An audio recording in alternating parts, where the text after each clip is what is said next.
Hi Shantanu. Hi Adi, it's good to be back over here. And like we promised everybody else the last time around, we're going to delve further into the fascinating world of sound engineering, and kind of behind the scenes, behind the glamour of what goes on in our world.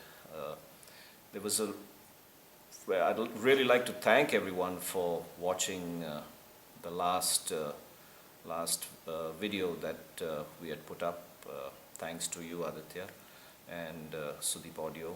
And there's been a favorable response, and there were a lot of comments mentioning as to how we could get into slightly more technical areas. There was some, I wouldn't call it negative feedback, but the criticism was more towards me being a lot philosophical last time. Well, I am a philosophical guy when it comes to everything, so the philosophy is going to be there today too. Having said that, the philosophy of sound to me is as important as the technicalities that goes on. And today we are going to briefly broach the subject of microphones and microphone techniques, and this is the way I normally do things.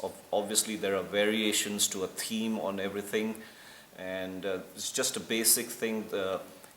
You please really feel free to improvise at all times, because what I say is not the gospel truth. Things work for different people in different environments. So basically have fun.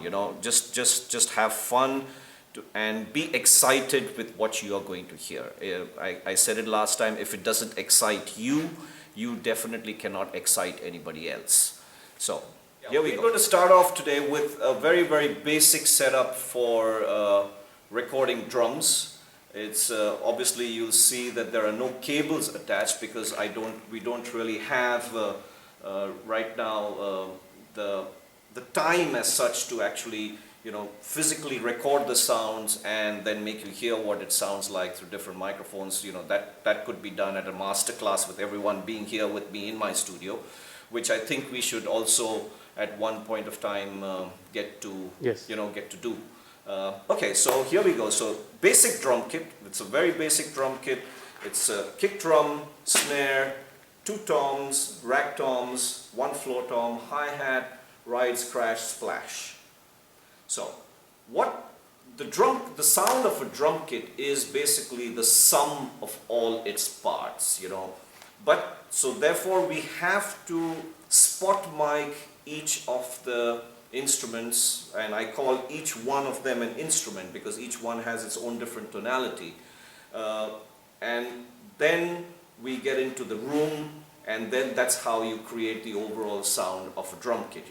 A drum kit is not just a kick drum and a snare drum. It's like how that drum kit reacts in that particular room and in that particular environment. So here we have, for the snare, what I would normally do is I would stick a very, very nice dynamic microphone on top of the snare, and have it about 2 inches above the rim of the snare, and about probably around a couple of inches inside, just so that you get a really nice attack from the top of the skin.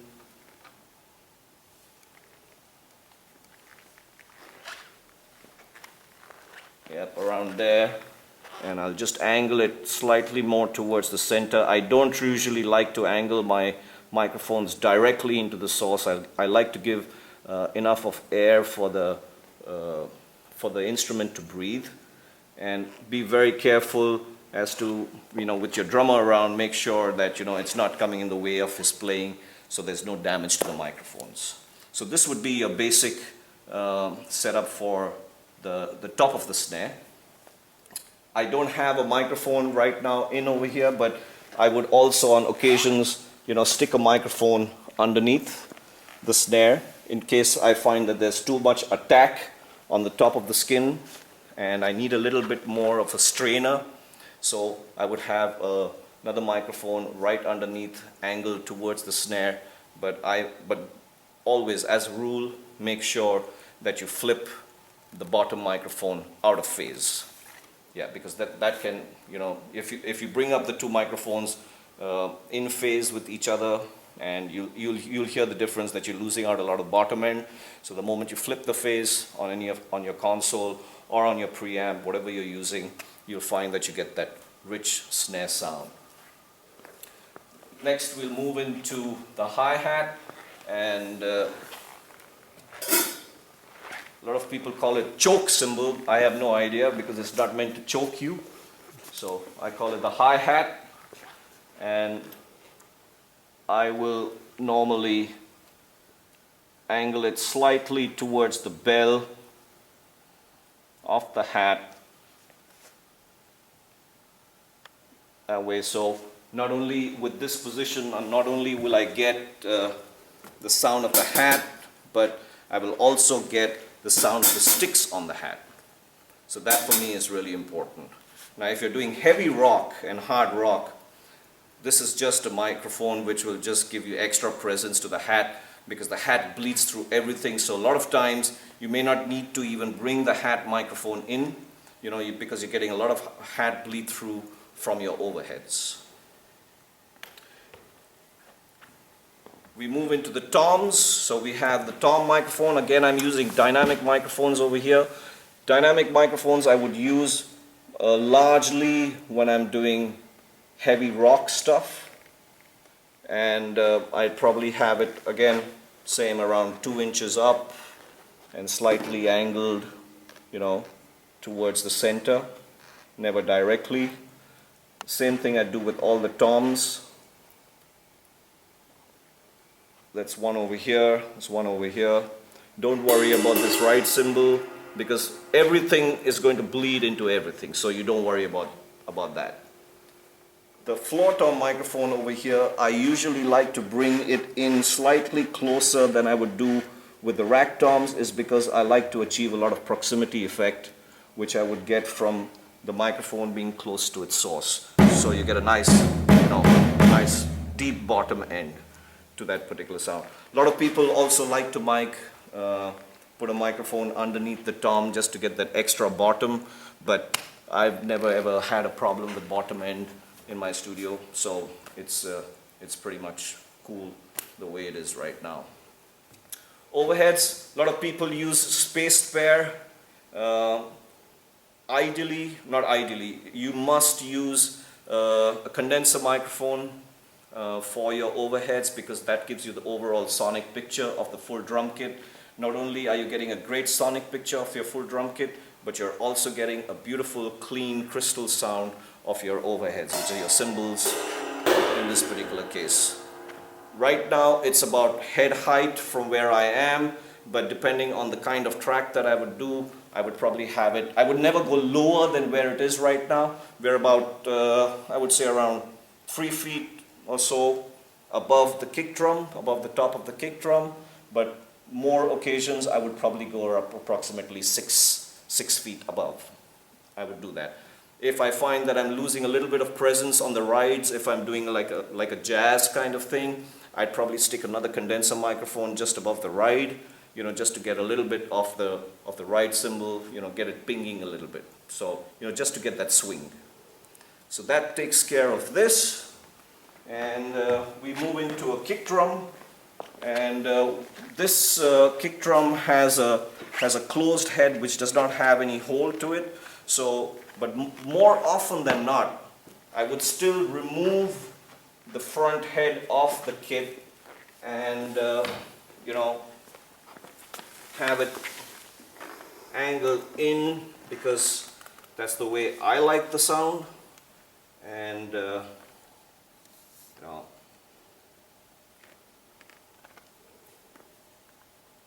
you know, get it in over there. That's about it. So depends, if you want a lot more attack from the beater, it'll be directly angled towards the beater, or you can angle it slightly away where you don't get that much of attack. because that's where your beater is going to be hitting it over there.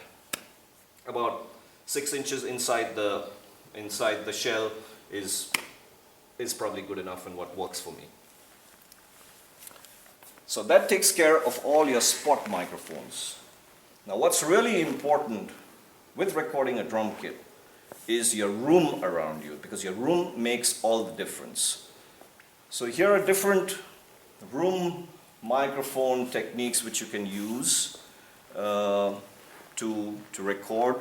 Either you record a room, or you can use it as stereo microphone techniques to record different instruments. Now, by and large, more often than not, even if it is an acoustic guitar or a violin or a solo instrument, I always incorporate stereo microphone techniques.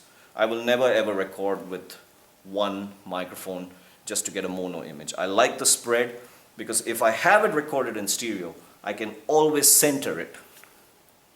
But obviously I have to be very careful and make sure that there are no phase issues. So here's a simple microphone technique, which is basically you can use it to, this is a small diaphragm condenser, where you can use it either for ORTF, or you can use it for XY, or you can use it to AB. So OR technique would probably be, before I move on, it's very important when you're using stereo microphone techniques, you have to make sure that both your microphones are the same. If they cannot be matched pairs, well, fine, that's okay. That's something that you can live with, but they should not be of different makes and or even if they're the same make, different types. So over here I'm using the 184s, and this is the best way to record, if you're using stereo microphone technique. So, this angle would probably give you what is a classic ORTF technique, which is basically a cardioid microphone, which is then being used to capture sound from this sound field, which is because being a cardioid microphone, it's not merging the two sound fields of the two microphones. So approximately there should be a degree, about 110 degrees angle between the two microphones. That's the classic ORTF. You also can, just slight variation of this will make it into an XY technique. Now I've not set up the perfect clamp for that, where this would be your or XY technique, where your capsules are right on top of each other. So that's your XY and your ORTF. You have them as a space pair, and you have them straight, you angle them aside, whatever, something like this. This would make it into an AB technique. Now I can spread these apart to whatever distance I have. It helps having a stereo bar, because it really simplifies things and it makes it much neater and easier to mic up and stuff like that. That's your AB technique.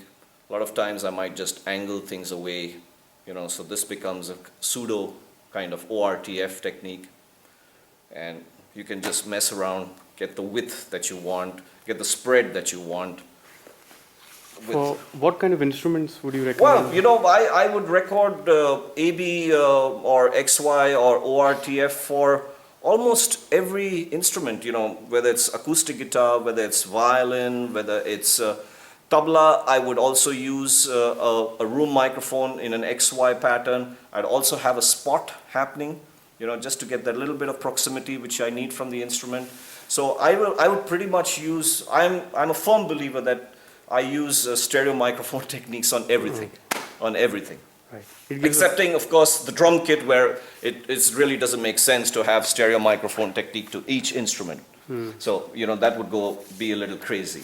But the stereo microphone that I am using for the drum kit to get that spread will obviously be your overheads, and I'd have a room, placed at different intervals, and, depending as to how much room I want. Then I'd use the room and use it at different compression levels, some of them really smacked hard, just to get that extra beef into the sound, like the typical old Led Zeppelin kind of sound. So if you want that kind of sound where there's a lot of room, there's a lot of beef, but it's like really, really smacked hard with the compressor. So, that's that kind of sound. The modern pop, I would probably use only condensers on a drum kit too, just to get that really nice and rich sound to the drum kit. The only thing you have to worry when you're using condensers is the amount of spill that you get into each microphone. But you can live with that because you're not really trying to isolate each instrument off the kit. Okay. Over here is another interesting technique, which is also a stereo microphone technique. In this case, I'm using ribbons. And the reason why I'm using ribbons is because this microphone technique works only in figure of 8 patterns. So you cannot have a single pattern cardioid mic and use it in a bloom line technique. So this is the bloom line technique where you have the live side and you have the off-axis side, and you use them in this way. So this is figure of 8. So this is your figure of 8 pattern. So this gives you a really, really true stereo image of even a mono source. It doesn't artificially hype any left or right image. And very importantly, it gives you a wonderful center image. So this is a technique that I use very often on a lot of things. And being ribbon microphones, they're great to capture sounds, and it really warms things up. It doesn't give you those kind of harsh transients and mellows out the sound. So it really sounds great with ribbon microphones. This is another microphone that I've used, but I've also used this with another of my 149s, and this is a tube microphone. And it's such a wonderful microphone that you can use this microphone either as a mono microphone to record vocals, or you can use it as a stereo microphone, just if you want to record sarangi or something of that sound. It's just sound, because sarangi has its inbuilt harmonics and reverberation which takes place, and it just captures that sound beautifully in a nice big room such as the one that we have over here.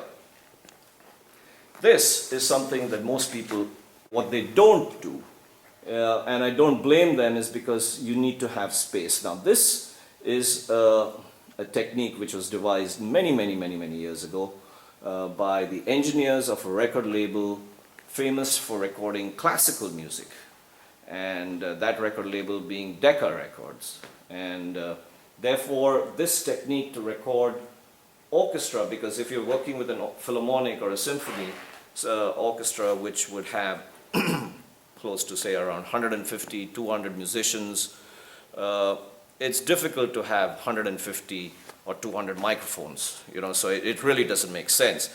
And like I said earlier, a microphone close to its source, sounds terrible. So you need that air to breathe. So when you're recording an orchestra, you're actually recording the room.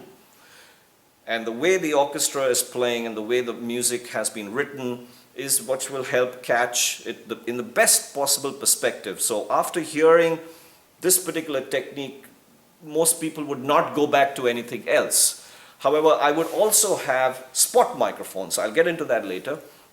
So this is a microphone technique which is known as the Decca tree. Like you can see, it's in the shape of a triangle. And this is your center microphone. Now this microphone would probably stand over your conductor's head.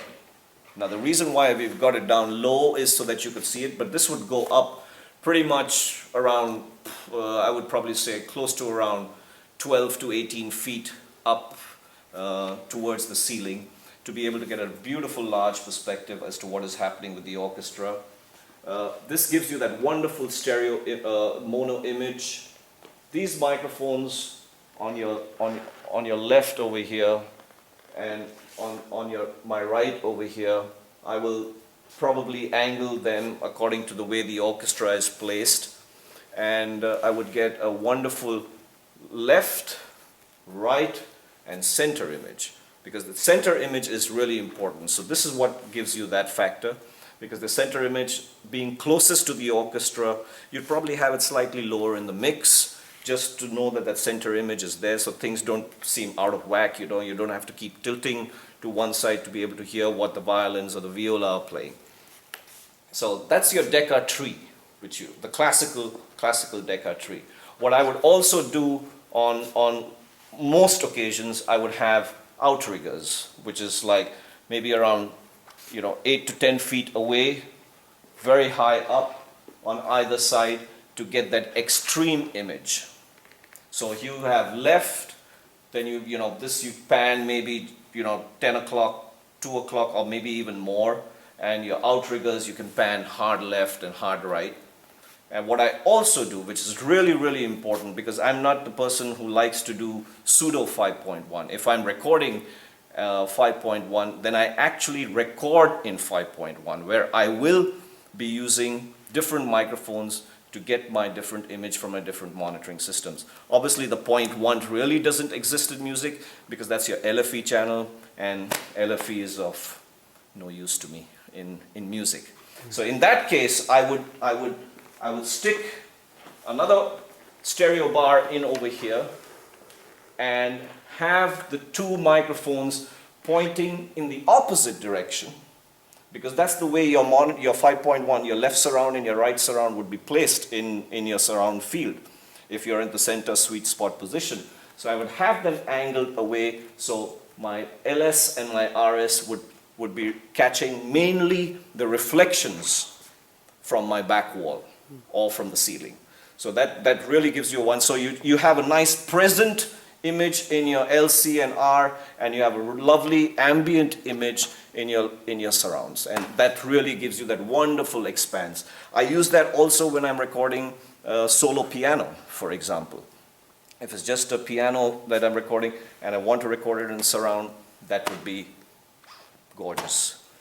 Going back to the orchestra, depending where my orchestra is placed and how it's placed, I would have violins, first violins, second violins, violas, cello, contrabass, horns, woodwinds, and my percussion section.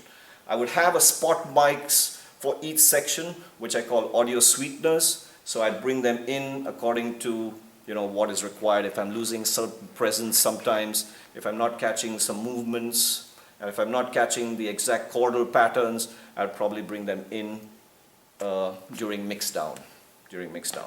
And that just gives me a wonderful image. For me, imaging is everything.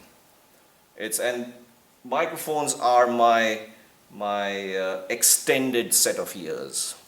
And I'm fortunate to have a really large array of different microphones, different types of microphones, different makes of microphones. And so through experience, it's helped me develop,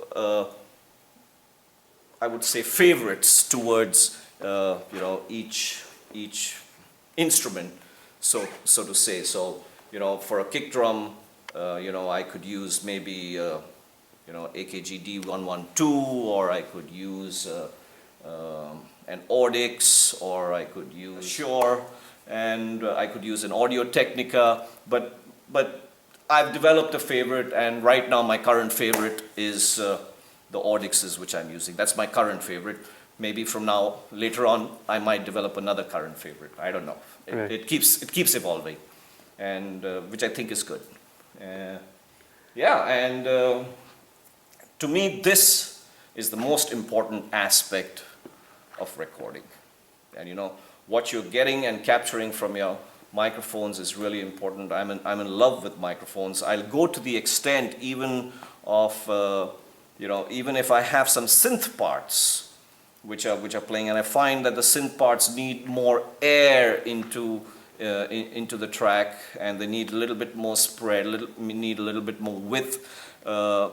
I always would then send out a signal and put it in through 2 amps, and depending on the width that I want, I'd place the 2 amps to the width, the distance that I'm looking for, and I'd record that signal back into my system and probably use that as my main signal.